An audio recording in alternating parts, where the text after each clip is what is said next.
അങ്ങനെ ഫെബ്രുവരി 22 മഞ്ഞുമൽ ബോയ്സ് കാണാൻ വന്നിരിക്കുകയാണ്.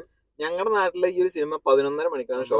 ഒരുവിധ സ്ഥലങ്ങളിലൊക്കെ ഈ സാധനം 10:45, 11, 11:30 റേഞ്ചാണ്. ഏറ്റവും ടോപ്പിൽ നിൽക്കുന്നത് 9:30. അത് കൊച്ചി ഭാഗത്തൊക്കെ 9:30, 9:45 ആ ടൈമാണ്. അപ്പൊ നമ്മള് 10 മണിക്കുള്ള ഷോ നമ്മൾ കുറച്ചുകൂടി ടൗണിലോട്ട് വന്നിട്ട് 10 മണിക്കുള്ള ഷോ നമ്മൾ ഇന്നലെ ബുക്ക് ചെയ്തിട്ട് കാണാൻ വന്നേക്കാണ്.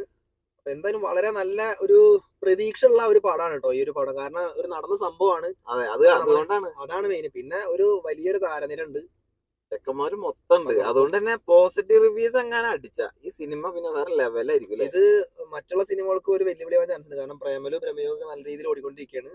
ഈ ഒരു പടം ഹിറ്റായി കഴിഞ്ഞാൽ എന്തായാലും ആ പടങ്ങൾക്ക് ഒരു അതത്രേ ഉള്ളൂ. കാരണം ഓൺലൈൻ ബുക്കിങ്ങിന്റെ ഇത് ഓപ്പൺ ചെയ്തതിനു ശേഷം വന്ന ഒരു ബുക്കിംഗ് ഞങ്ങളുടെ നാട്ടില് സത്യം പറയുകയാണെങ്കിൽ ടിക്കറ്റ് ഉണ്ടായിരുന്നു, പക്ഷെ 11:30 ആയിരുന്നു. അപ്പൊ നമ്മളൊരു 10 മണി ആ റേഞ്ചിൽ സിനിമ കാണുകയാണെങ്കിൽ പെട്ടെന്ന് റിവ്യൂ ഇടാന്ന് കരുതിയിട്ടാണ് കുറച്ച് മാറി, അതായത് ടൗണിലേക്ക്, തൃശ്ശൂർ ടൗണിലേക്ക് 40 കിലോമീറ്റർ പുറത്തോട്ട് വന്നിട്ടാണ് നമ്മൾ സിനിമ കാണുന്നത്.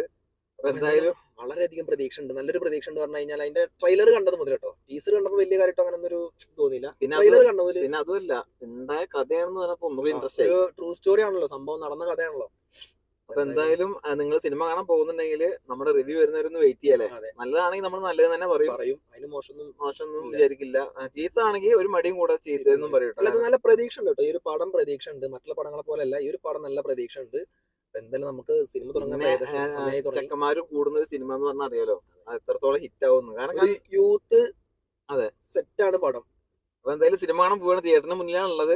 സിനിമ കണ്ടിട്ട് ഉടനായിട്ട് നിങ്ങൾക്ക് റിവ്യൂമായി ഞങ്ങൾ എത്തുന്നതായിരിക്കും. അപ്പൊ അതുവരെ ഞങ്ങൾ ഒന്ന് ക്ഷമിച്ചിരിക്കുക. റിവ്യൂ കാണാൻ താല്പര്യമുണ്ടെങ്കിൽ നമ്മുടെ ചാനൽ സബ്സ്ക്രൈബ് ചെയ്യുക. എന്തായാലും ഞങ്ങൾ പെട്ടെന്ന് തന്നെ സിനിമ കണ്ടിറങ്ങിയിട്ട് വേഗം തന്നെ റിവ്യൂ എത്തിക്കുന്നതായിരിക്കും. നല്ല പടം ആവണം എന്ന് നല്ല ആഗ്രഹമുണ്ട്. അത്രേ ഉള്ളൂ. ഇത്രയും ഓടിച്ചു വന്നത് നല്ല സിനിമ ആണെന്ന് തന്നെയല്ലേ. ശരി എന്നാ. അപ്പൊ എന്തായാലും ബൈ ബൈ.